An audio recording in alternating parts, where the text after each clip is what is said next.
A family member of mine recently died from the coronavirus. He was a distant cousin, I think.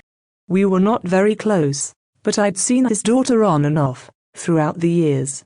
She was always a delightful person. We were both interested in the paranormal, and we'd always end up talking about it when we got together. Well, she called me a week ago and told me something very strange.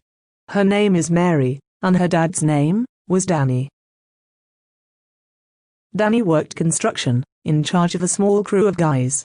He was a stubborn, old-fashioned man.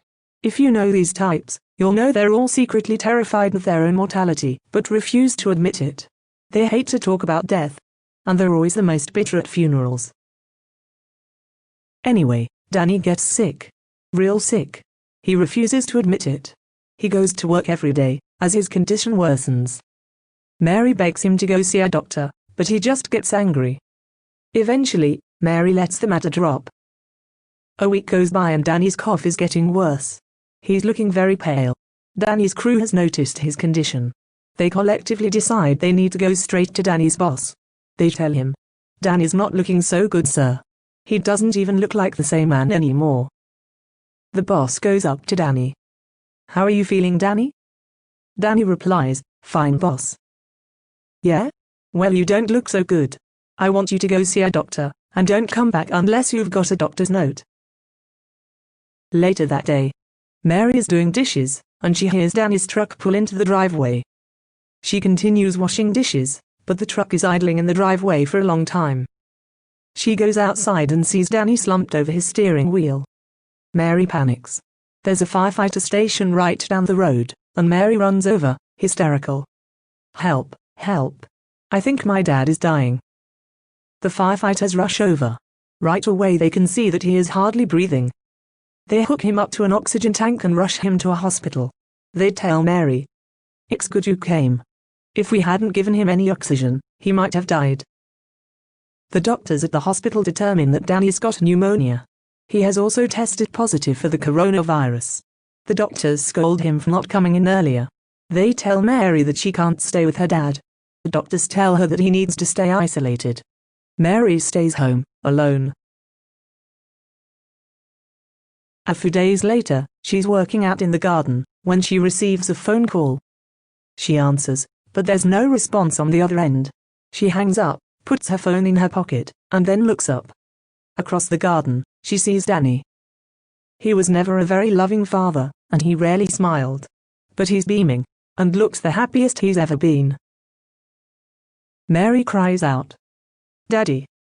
Then, he's gone. It was like Mary blinked, and Danny disappeared. Mary starts to cry. A little later, she receives another phone call. It's the hospital. Danny has passed away.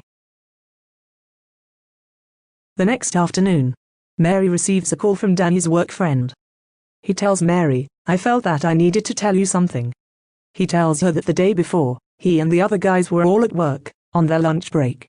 Then one of them cried out, "Look, there's Danny." They all looked over, and sure enough, there was Danny, standing next to a scaffold. He was smiling at them, looking completely healthy, and like he might break out into a fit of laughter. Then, he was gone, in the blink of an eye. They were all stunned. They were all discussing what they had seen, when Danny's boss approached. He said, "I thought I just saw Danny down here." They explain what happened, how Danny vanished into thin air. Danny's boss looks concerned. They all decide it was a sign, and that they need to tell Mary. Danny's work friend says, "We think he was trying to tell us that he's in a better place." At this point in the story, Mary began to cry. I won't lie. I cried too. I like Mary. She's a good person, and the poor girl was basically on her own now.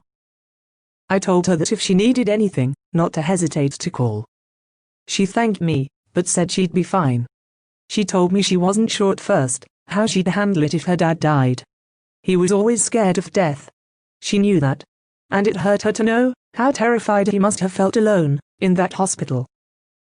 Then she said, "But seeing his face that day, in the garden, I could tell he was okay. He wanted me to know that he was going to be fine. Just knowing that gives me strength."